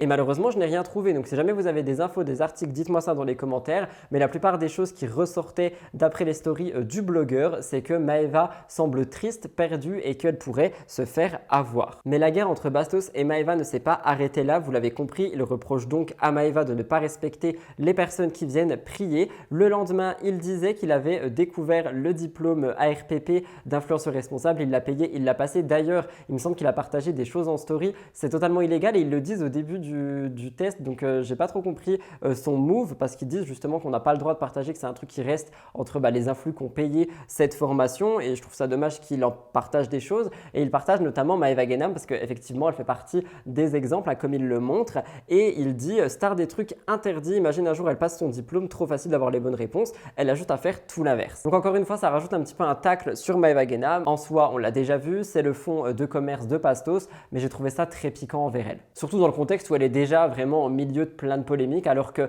pour moi, elle ne fait rien de mal pour le moment. Je ne sais pas si tout ceci est une manipulation, ça peut l'être, hein. Maëva est déjà passée par là, mais vous me connaissez et je préfère être naïf et me dire qu'elle veut vraiment changer. Je préfère me dire ça. C'est pas tout, Bastos aussi avait fait des stories où il comparait Maëva à un poisson, enfin beaucoup de choses du genre, et donc je l'ai contacté et j'ai essayé de savoir un petit peu pourquoi est-ce qu'il faisait ça, est-ce qu'il n'avait pas peur des retombées et tout, et il m'a dit qu'il prendrait la parole sur Twitch ce vendredi 8 décembre au soir. Je pense regarder, je suis pas sûr parce qu'il y a aussi un autre, voire 2 autres lives que j'aimerais voir, donc je vais peut-être bifurquer entre les 3, ou du moins je regarderai sa rediff. D'ailleurs, à son retour, Maëva a eu le droit à un lot de questions. Il y a beaucoup de gens qui se demandaient si elle allait garder le voile et tout ça, et Maëva, elle compare un petit peu son voyage à la Mecque comme une sorte de marathon en fait. Pour elle, la religion, ça va se faire petit à petit. Elle dit ça se fait petit à petit, mais Inch'Allah, un jour, je serai prête. Elle dit que son voyage l'a totalement changé et c'est quelque chose qui, encore une fois, moi je trouve, reste beau. Regardez. Coucou mes bébés, j'espère que vous allez bien. Écoutez, moi ça va bien de toute ma vie. Genre, je sais pas comment vous expliquer, je me sens apaisée, je suis une autre personne. Je vous jure, c'était incroyable mes bébés. Je suis désolée, j'ai coupé les réseaux et tout. Je vous ai partagé quelques photos, quelques vidéos, mais j'avais besoin de me connecter avec le bon Dieu là-bas. Et ça a été le voyage le plus beau du monde. Mes bébés, je vous jure, je vous le souhaite. Ce que j'ai ressenti là-bas, c'est inexplicable. En fait, il faut le vivre pour comprendre. Je ne pourrais pas vous l'expliquer. Tellement que l'émotion là-bas, c'était intense, mes bébés. Je vous jure, je me sens mais apaisée. Je me sens bien. Toute ma dépression, elle est partie. C'était incroyable. Ça me fait trop bizarre de reprendre les réseaux, mes bébés. Je vous jure, j'ai perdu l'habitude. Bref, je vous disais, c'était incroyable, mes bébés, ce que j'ai ressenti là-bas. Vous savez, là-bas, j'ai pas fait grand-chose. J'ai fait les grandes mosquées et tout ça. J'ai été d'abord à Médine, après j'étais à Mecca. Mais par exemple, j'ai pas été visiter là où il y a eu la bataille, par exemple. Je sais qu'il y a plein de gens qui vont dire qu'ils n'y croient pas et franchement, vous avez le droit de ne pas y croire. Moi, personnellement, je prends la position de vouloir croire Maëva. Peut-être pas les personnes qu'elle met en avant, notamment dans cette vidéo, parce que j'ai vraiment vu des témoignages assez compliqués, mais j'ai pas de preuves pour le moment, je cherche. Et pour le moment, Maëva n'a pas remis d'ongles, elle n'a pas remis de cils, elle n'a même pas remis d'extension. Pourtant, elle est vraiment complexée par ses cheveux, d'après ce que j'ai compris. Et là, mes bébés, franchement, physiquement, j'arrive pas, mes cheveux, j'arrive pas. Autant les cils, ça va, ça me dérange pas, mais les cheveux, j'arrive pas, je les ai trop abîmés, il faut que je les récupère, ça va prendre du temps. Pas belle, voilà, là je me sens mieux. Voilà, je vais pas refaire mes ongles parce que je sais que les ongles, les ablutions, elles passent pas. Mais j'avais besoin de me sentir belle. Genre là, je me sens bien intérieurement, j'avais besoin de me sentir belle extérieurement. Non, ça veut pas dire que je replonge dans mes travers d'avant et tout, c'est fini. Je m'afficherai plus en maillot de bain, je m'habillerai plus vulgairement, c'est terminé. J'ai vraiment changé. De toute façon, vous verrez, maintenant, le cheminement, il se fait petit à petit. Je peux pas passer du noir au blanc sans passer par le gris. Donc je me dis que peut-être vraiment elle est dans ce cheminement de spiritualité, de religion et peut-être qu'elle a tout simplement envie de devenir une meilleure version d'elle-même. Et à ça, j'ai rien à dire à part bravo. Mais je sais, beaucoup de gens vont dire que je suis totalement trop naïf et de toute façon l'avenir nous le dira lui-même. Mais je termine par vous dire qu'en plus de Bastos, on a aussi eu Angèle Salentino qui a déjà eu pas mal de problèmes, notamment avec Raphaël Pépin, Sarah Frézou. Elle a réagi à tout ça par rapport à Maëva Guénam. Elle a dit les influenceurs qui jouent avec la religion se jouent aussi de vous, préservez-vous, la religion ça prend dans les livres, pas sur les réseaux sociaux. Et en fait pour finir, je vous dirais que moi il y a un gros débat autour de ça, parce qu'il y a beaucoup de gens qui disent que Maëva essaye soit de buzzer sur la religion, soit d'utiliser la religion comme commerce. J'ai pas vu de placement par rapport à ça, j'ai pas l'impression non plus qu'elle dise venez, venez, venez, elle partage juste son expérience, tout comme n'importe qui partagerait son expérience. Et je sais que c'est Maëva Guénam et que du coup c'est compliqué d'essayer de dissocier le fait qu'il n'y a pas de buzz derrière. mais moi je pense qu'elle est sincère. Sincèrement, je la suis actuellement de manière très assidue, je perds mes mots et je trouve qu'elle est sincère, je pense qu'elle est sincère. Donc je sais que ça suscite débat, je sais que ça suscite question. J'attends aussi de voir le live de Bastos parce qu'au moment où je vous parle, j'ai que mon avis, j'ai que l'avis des internautes. J'ai hâte d'avoir l'avis d'un autre créateur de contenu qui va vraiment prendre la parole de vive voix, hein, pas que des stories. Donc on verra bien, ça sera rajouté en voix off. Vous restez dans le respect dans les commentaires par rapport à cette actu, hein, je compte sur vous, mais vous pouvez réagir, vous pouvez ne pas être d'accord avec moi, j'ai hâte de vous lire, juste pas d'insultes envers Maëva s'il vous plaît, ou envers la religion. Toujours foutu de ce que les gens avaient à dire. Elle s'en fout. Je pense que elle s'en fout. Je pense que elle est dans son truc et elle s'en est toujours foutue. Hein. Maëva a participé à des tonnes de placements de produits douteux sur les 10-15 dernières années. Elle s'en est toujours foutue de ce que les gens avaient à dire. Elle s'en fout. En tant qu'influenceur, je pense qu'il faut montrer une image neutre en termes de religion ou de politique. Exactement. Maintenant, il faut aussi s'engager un petit peu en tant qu'influenceur. Je veux dire, on a un porte-voix, on a des valeurs et on est censé quand même, sans en faire trop, on est quand même censé essayer de rendre le monde un petit peu meilleur.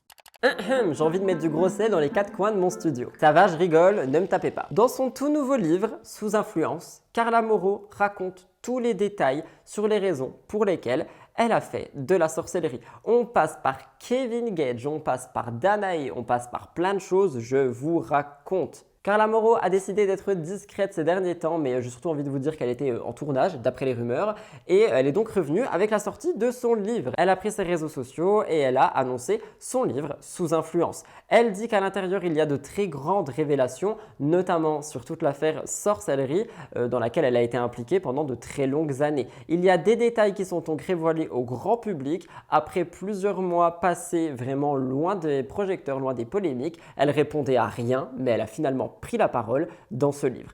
Elle a créé une surprise en annonçant ce livre parce qu'on ne s'attendait pas du tout à ça et pourtant il a l'air quand même assez conséquent en termes d'information. C'est un ouvrage qui est disponible uniquement sur Amazon au moment où je vous parle, enfin, du moins je l'ai trouvé que sur Amazon et il est d'ailleurs en top 1 des ventes. Elle a dit « J'ai été au cœur d'un scandale médiatique, j'ai été accusée, humiliée, insultée, j'ai été traitée comme la coupable, j'ai décidé de raconter mon histoire, d'où viennent mon caractère, comportements, blessures les plus profondes, les plus sombres, quand et pourquoi j'ai commencé la sorcellerie. » Je vous laisse regarder, il me semble que j'ai un petit magnéto où elle lit la 4e de couverture. J'espère qu'il passe. Je vous laisse. Je dois vous parler. Je dois vous dire tout ce que j'ai sur le cœur. J'ai passé des longues semaines, des mois, des années à me taire, à être silencieuse. On m'a accusée, humiliée, insultée. Tout le monde s'est fait un avis sur moi. J'ai été traitée comme la coupable dans cette histoire. Face à ces accusations, j'ai décidé d'écrire un livre, enfin de repartir à zéro. De mon enfance à aujourd'hui, j'ai écrit ce qui m'a influencée à devenir celle que je suis devenue. D'où vient mon caractère, mon comportement, mes blessures les plus profondes, les plus sombres? Quand et pourquoi ai-je fait appel à une sorcière? Comment est-ce que j'en suis arrivée là? Ce sont des questions auxquelles j'ai trouvé toutes les réponses. Et j'ai décidé de les partager avec vous.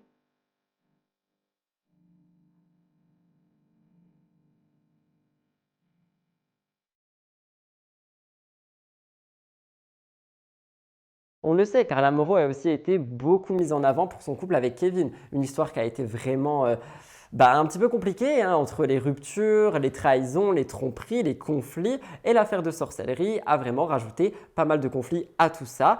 Et je voulais un petit peu dire que dans ce livre, c'est sa version. Donc, elle l'a dit sur TPMP, je vais y revenir, mais il y a beaucoup de gens qui prennent des extraits de ce livre, qui les balancent un petit peu ici et là et qui font passer notamment Kevin Gage pour quelqu'un qui actuellement est toujours un gros monstre, un trompeur, etc. alors que les extraits datent de 2017. Et je sais que du coup, ça s'est passé, mais est-ce qu'on peut vraiment, n'étant pas dans le couple et dans la relation, dire 6 ans après, regardez quel goût j'assais alors qu'on parle d'une relation d'il y a des années et des années et des années en arrière. Même si je vous l'accorde, Carla, selon ce qu'elle dit, ce qui s'est passé avec Belle se serait passé. Je vais lire quelques extraits et vous comprendrez un petit peu. Elle dit notamment « Je rentre chez moi, dans la maison dans laquelle je vis désormais avec K. Alors je pensais trouver mon homme comme d'habitude. Je réalise qu'il n'est pas seul. En ouvrant la porte de notre chambre, je tombe nez à nez avec lui qui est en train de me tromper avec plusieurs filles en même temps. Choqué, mes yeux fuient la scène et se posent sur le sol où traîne mon pyjama du matin même. Donc ça, c'est un extrait qui a fait énormément parler et c'est ça qui fait que Kevin est actuellement dans une polémique. Elle dit qu'elle hurle sur lui, qu'elle pleure, qu'elle est paniquée, il y a vraiment beaucoup de détails, mais elle parle aussi de la voyante. Elle dit: quand je pense à tout cet argent que j'ai si bêtement gâché pour des pseudo-sortilèges qui n'ont servi à rien, tout ce que je voulais, c'est être aimée. Pour réagir, j'ai pas lu le livre, mais ce qu'elle en dit, notamment dans TPMP, c'est qu'effectivement, elle explique en fait que depuis son enfance, elle a toujours eu un manque d'amour et que d'après ce qu'elle dit, Danae se serait servi de ça pour justement l'escroquer. Elle raconte donc aussi l'histoire avec Belle. Elle dit, je cite: la femme de son cousin publie une vidéo dans laquelle elle avoue avoir couché avec lui. Une fois de plus, je suis humiliée publiquement et trompée. Je téléphone à cette fille qui me raconte toute la vérité, je la crois sur parole. Elle me donne des détails sur leurs ébats qui me permettent de reconnaître le comportement de mon mari. Donc ça, c'est par rapport à la vidéo de Belle qui avait fait vraiment un gros buzz sur son histoire avec Kevin dans la bataille des clans. Tout ceci, c'était une énorme polémique. Je vous avais fait plein de sujets sur ça. Je vous laisserai aller fouiller si jamais vous n'êtes pas au courant et voir la vidéo de Belle qui explique bien tout. Et Carla, dans son livre, confirme donc tout. Et elle dit d'ailleurs que c'est ce jour-là où elle a décidé de demander le divorce. Donc je pense, comme je vous l'avais dit, qu'au début ce n'était que des rumeurs et que Belle en a parlé et que donc elle a appelé Belle pour savoir la vérité. Elle l'a su et elle a demandé le divorce. Mais ce n'est pas tout, elle est aussi venue sur TPMP et il s'est passé pas mal de choses. Elle est revenue un petit peu sur tout ce que je viens de vous expliquer. Il y a Polska aussi qui lui est un petit peu rentré dedans. Carla a très bien répondu en disant qu'elle aussi a fait des erreurs et qu'aujourd'hui elle essaie juste de se reconstruire et tout ça. Donc j'ai envie de laisser le bénéfice du doute à Carla parce qu'en soi je la connais pas et peut-être qu'aujourd'hui effectivement ce n'est plus la même personne. Elle a fait des erreurs dans son passé, c'était une jeune fille. Je pense que chacun a le droit à une deuxième, troisième, même voire des milliards de chances à partir du moment où les intentions de la personne sont bonnes. Si Carla n'a pas d'intention mauvaise, ça va vite se savoir et le vent tournera pour elle. Mais c'est quand même quelque chose qui a fait réagir et encore une fois j'ai trouvé la prise de parole de Polska très bien, même si elle était un peu dure avec Carla qui pour le coup, elle explique un petit peu des choses de manipulation sous influence, sous emprise et je pense qu'on peut écouter quand même sa version. Qui d'ailleurs n'a jamais été mise en avant parce qu'elle ne l'avait jamais donnée. Mais ce n'est pas tout. On a aussi eu l'avocat de Kevin Gage qui a publié un communiqué qui explique que Kevin entame une procédure judiciaire contre Carla. Je cite: Monsieur Kevin Gage n'est pas expressément nommé mais apparaît sous le pseudonyme K, ce qui ne laisse aucune place au doute quant à son identité. Il souhaite préserver sa réputation et son honneur entachés par les propos mensongers publiés par Madame Carla Moreau à son égard. Et c'est pas tout, dans le communiqué j'ai aussi vu que Kevin veut en fait protéger Ruby comme il le fait actuellement en ne postant plus de photos d'elle, etc. Donc je pense malheureusement pour lui pas que sa plainte va aboutir à quelque chose. Je pense que ça va être classé sans suite parce que diffamation sur un livre, ça va être très compliqué à prouver, surtout que c'est vraiment parole contre parole. Mais je pense qu'il veut juste montrer qu'il ne veut pas se laisser faire. Donc voilà, le gros dossier Carla, c'est vraiment quelque chose qui est énorme. Je ne sais pas si un magnéto TPMP passera, je vais essayer, mais je pense pas. Et si c'est le cas, je vous le laisse. Sinon quoi, nous passons au dernier dossier qui n'est pas gros, mais j'avais envie de vous le partager quand même. Vous me direz ce que vous pensez par rapport à Carla et encore une fois, beaucoup de respect. Je sais qu'on est sur des gros dossiers qui vont être assez touchy à commenter, je pense. Concernant Carla Moreau, pas mal de petites choses se sont rajoutées dernière minute. Premièrement, via l'émission TPMP, nous avons appris le montant que Carla aurait déboursé par rapport à toute cette affaire. Elle a dit qu'elle aurait perdu 2 millions d'euros. Mais ce n'est pas tout. Après la sortie de son livre, comme je vous l'ai dit, Kevin Gage a porté plainte. Et la voyante Danae aussi. Elle a posté quelque chose disant « Je tiens aussi à réagir au livre récemment publié par mon ancienne cliente. Il est essentiel de souligner que je n'ai jamais fait l'objet d'une condamnation pénale pour escroquerie ou extorsion. À ce jour, aucune décision de justice ne confirme les allégations avancées dans son livre. » La voyante dit également qu'elle engage plusieurs actions judiciaires visant à stopper la diffusion de ce livre. Et enfin, une réaction que personne ne s'attendait à voir est celle de Jazz Correa. En effet, quelqu'un lui pose une question. « Pourquoi tu fais pas un livre à ta biographie ? Bise à vous. » Jazz répond « Sincèrement, je trouve ça ringard de ouf. » Alors ok, elle ne parle pas explicitement de Carla Moreau, mais c'est bel et bien ce que tout le monde pense. Vous me direz ce que vous en pensez. Pour cette dernière chronique d'émission, j'ai pas besoin de mon iPad, je voulais vous parler de Gaël Garcia Diaz, Shera et aussi Jill. Il s'est passé quelque chose, j'étais assez étonné quand je suis tombé sur ça. Je vais tout remettre dans le contexte. Je parle ici d'un média, l'X Media, qui est tenu par une jeune femme qui fait pas mal d'analyses, des enquêtes. Elle est vraiment très factuelle, très objective, je la suis, j'aime beaucoup son travail. Et vous m'avez envoyé par dizaines, j'avais juste pas vu parce que c'était sur mon compte actu, un réel qu'elle a posté. Et en fait, elle explique à l'intérieur des réactions qu'elle a eues par rapport à des créateurs de contenu dès lors où elle a fait des analyses sur leur marque, sur leur contenu et tout ça. Et elle a fait des analyses sur Gaël Garcia Diaz et sur Martine Cosmetics en expliquant, d'après ce que j'ai compris, que peut-être l'engouement est en train de baisser parce qu'il y a toujours il y a vraiment beaucoup d'univers avec Martine et les analyses qui sont faites par l'X-Media, notamment la dernière sur la collection Mayday, est là pour un petit peu critiquer de manière totalement honnête, constructive, le contenu qui a été mis en avant. Donc ici, je parle du court-métrage Mayday et j'ai trouvé personnellement qu'elle peut être dure dans ses paroles, mais ce sont des critiques, c'est son travail, c'est le but, c'est un peu ce que je fais également. J'étais pas d'accord avec elle surtout sur certains points-ci et surtout, il n'y a pas de choses méchantes, il y a des choses qui sont mises en avant par rapport aux produits aussi et juste des petites remarques que n'importe quelle cliente ou n'importe quel client pourrait faire. Et je ne sais pas si c'est suite à cette vidéo, attention, j'ai demandé à l'X-Media et honnêtement, elle m'a dit qu'elle ne savait pas non plus d'où tout ça pouvait partir. Je ne vais pas vous montrer les messages, ça ne se fait juste pas. Mais elle a posté donc un autre contenu que je vous laisse regarder. Deuxième profil qui fait partie de l'une de mes plus grandes déceptions, Gaël Garcia Diaz. L'histoire est vraiment choquante et est montée crescendo. Dans un premier temps, il faut comprendre que dans le cadre de mon Master 2, j'ai réalisé un mémoire sur la marque Martin Skin. J'ai alors partagé quelques travaux, des points positifs, négatifs de la marque, également des recommandations et c'est à partir de là que tout a débuté. Comme vous le voyez, jusque-là, rien d'anormal, elle guette forcément les stories puisque je la tag. Elle ou son équipe participe en cachette à mes lives jusqu'à se présenter en tant que telle, rien de grave. Les commentaires font remonter une casserole potentielle de Gaël avec une youtubeuse Nelly Kitty. Rien d'anormal jusqu'au lendemain où je refais un live explicatif pour finaliser les différentes parties de l'analyse et là, nous avons un commentaire totalement agressif. Plusieurs commentaires s'enchaînent. Et la tonalité du live va évoluer de quelque chose vraiment d'agréable à quelque chose de gênant, de désagréable. Il y a quelques éléments concernant cette personne qui revient. Je me rends compte que ces deux personnalités sont plus proches que jamais. Dans le cadre de mon travail, je vais donc analyser l'ouverture de cette première boutique physique à Paris, un événement de dingue. Je réalise plusieurs vidéos explicatives sur les points positifs, les points négatifs et les recommandations. Et d'un coup, le lendemain matin, je me réveille. Et je reçois directement plusieurs audios, pas de bonjour ni rien, de cette personne et ça me fait flipper. Les audios sont négatifs, me prennent pour une journaliste alors je ne suis pas une journaliste et surtout ne répondent pas à ma question initiale. Je suis très déboussolée, j'ai peur et surtout je ne comprends pas pourquoi autant d'agressivité, sachant que moi-même je suis cliente dans un premier temps et secondement parce que j'apporte des recommandations. Je réponds, comme toute réponse, par une information précise, claire sur mon métier, mes objectifs. Je n'ai pas de réponse de la personne concernée. Les équipes regardent constamment toutes mes vidéos, donc pas de crainte. Des apparitions dans mes lives, comme vous le voyez ici. Mais c'est surtout à partir d'un week-end presse où là, tout change.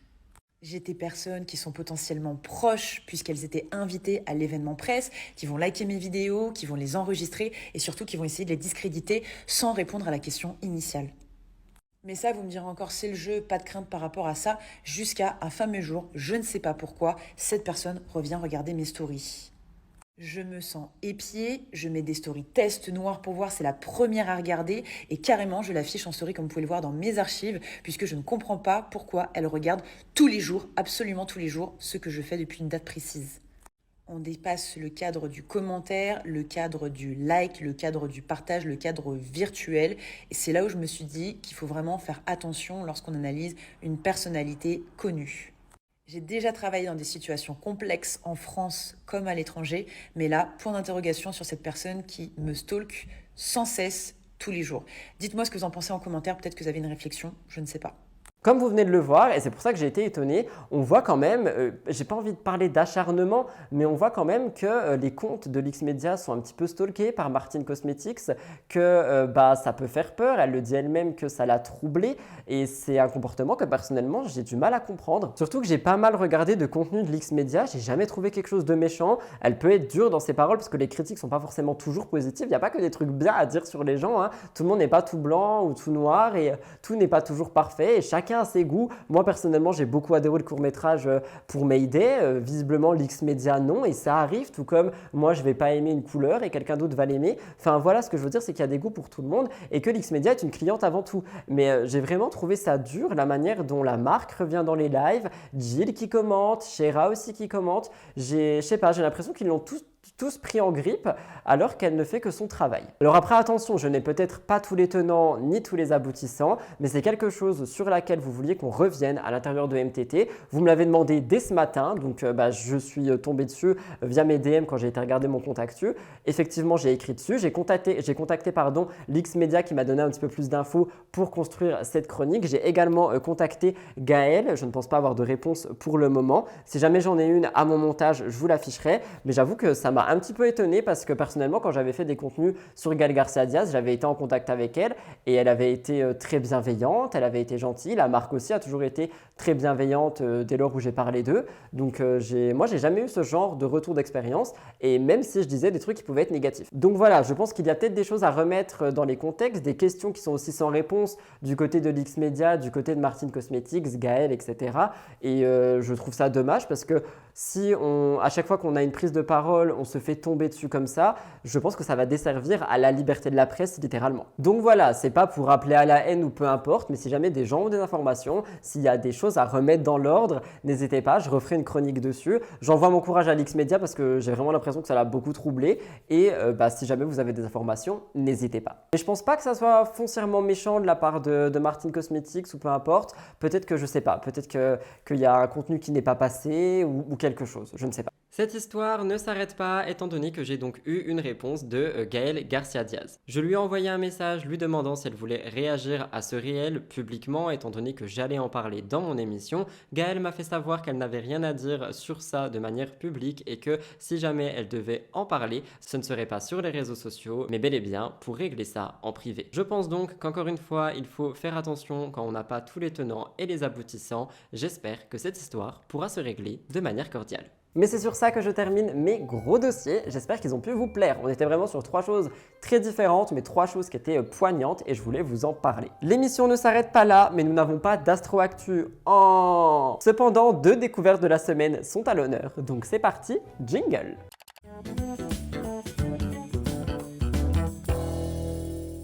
Première découverte de la semaine, je voulais vous proposer un petit peu des chaînes de vlogs à regarder pour célébrer les vlogmas. S'il y en a qui sont assez réguliers sur YouTube, je pense que vous connaissez cette trend qui date d'il y a quelques années. En gros, les vlogmas, c'est quoi? Un vlog par jour du 1er jusqu'à Noël. Pour attendre Noël, généralement, il y a des concours et il y a pas mal de chaînes qui font ça. J'en ai 2 à vous présenter aujourd'hui parce que honnêtement, ce sont des vlogmas que je consomme quotidiennement. Je vous parle de ceux du Monde de Salomé et de Enjoy Phoenix. Le Monde de Salomé, il faut savoir qu'elle met un petit peu en place un planning spécial pour les vlogmas qui va être à base d'unboxing, de déco, du contenu vraiment chill qu'elle partage tous les jours pour nous faire patienter pour Noël avec des concours glissés à l'intérieur. C'est un contenu que personnellement j'adore, j'apprécie vraiment le fait que ça soit spontané et honnête et j'adore beaucoup le Monde de Salomé donc je vous le mets en avant si jamais vous ne la connaissez pas et que vous cherchez quelqu'un qui est très chill, sans prise de tête, n'hésitez pas à passer voir. Et enfin, la reine des vlogmas selon moi, Enjoy Phoenix qui est là depuis 10 ans, qui continue ses vlogmas et qui, elle, les poursuit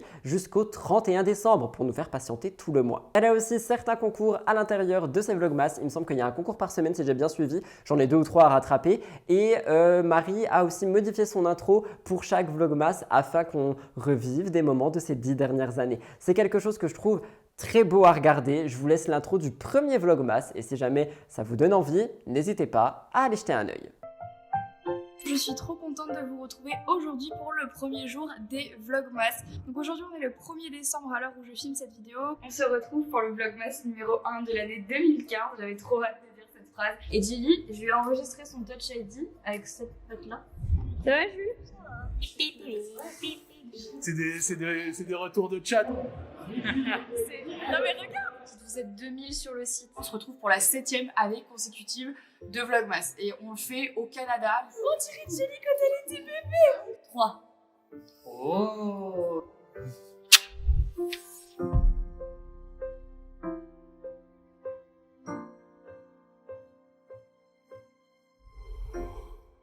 Hello! J'avais voulu faire des vlogmas une fois dans ma vie et je me suis rendu compte de la dose de travail que c'était et j'ai dit non, c'est pas pour moi, j'arriverai pas à vlogger tous les jours. Je suis beaucoup plus fun dans mes actus que dans des vlogs je pense. J'aime bien les gros weekly vlogs mais vlogger tous les jours, j'aurais rien à dire, je passe ma vie ici. Totalement oublié au tournage, mais je vous la rajoute quand même en voix off, la deuxième découverte de la semaine. En effet, je ne voulais pas du tout passer à côté de la série de Elles font YouTube, je vous en ai déjà parlé et je remets en avant cette émission podcast faite par YouTube France, étant donné que le dernier épisode peut vous intéresser. Je vous l'ai déjà dit, vous êtes nombreux et nombreuses à me demander des conseils par rapport à YouTube, aux réseaux sociaux. Dans le dernier épisode, c'est Océane Amsler qui dévoile toutes ses clés, donc si jamais vous avez des choses à apprendre, je pense que la reine parlera d'elle-même. Je vous laisse avec un petit magnéto. Encore une fois, bravo Alix Grousset pour toutes les questions posées à ces influenceuses. Et le lien sera en barre d'infos. Je pense que, justement, qui est ta cible? Qui sont les c'est gens qui te regardent? Les filles, les girls. Ok. Les girls and gays. Girls and gays. Ouais. Non, c'est vrai. Je m'adresse pas aux gars. Alors, il y a des gars qui me regardent, bien entendu. Et encore, Dieu merci, tu vois qu'il y a des mecs qui sont curieux et qui se disent c'est qui cette meuf-là qui fait des contenus. Mais en fait, je suis présente en tant que quantité féminine sur YouTube parce que j'aimerais aussi inspirer d'autres meufs à faire la même chose et à se dire nous aussi on a notre place. Donc évidemment ça inspire. Enfin, quand je reçois les messages de certaines meufs qui me disent mais moi en fait tu m'as trop inspirée à juste me dire moi je m'en fous, je vais juste être moi-même et être là et si ça dérange je m'en fous en fait. Et c'est un peu ça que j'ai comme mentalité, c'est je serai là où vous m'attendez pas et il y a plein de meufs comme moi qui seront là où vous n'attendez pas, mais véritablement. Oui, c'est-à-dire que là on parle de YouTube, mais ça peut inspirer des nanas dans autre chose, juste de par ton expérience. Quoi. Après attention, je suis pas la sauveuse du monde, je fais que des vidéos YouTube, mais je pense que c'est important. Voilà tout le monde pour votre émission de la semaine, j'espère sincèrement qu'elle vous a plu. Si c'est le cas, n'oubliez pas de liker, commenter, vous abonner. En ce qui me concerne, je vous aime d'amour, je vous retrouve dès demain pour Spill the Tea, mercredi également, probablement pour une enquête. Et surtout, je vous remercie pour votre fidélité. N'oubliez pas de vous abonner pour les 50 000, je vous aime et je vous retrouve dimanche prochain pour Mix the Tea. C'était le thème I'm Cold, on n'oublie pas les émojis givrés. Et en ce qui me concerne, moi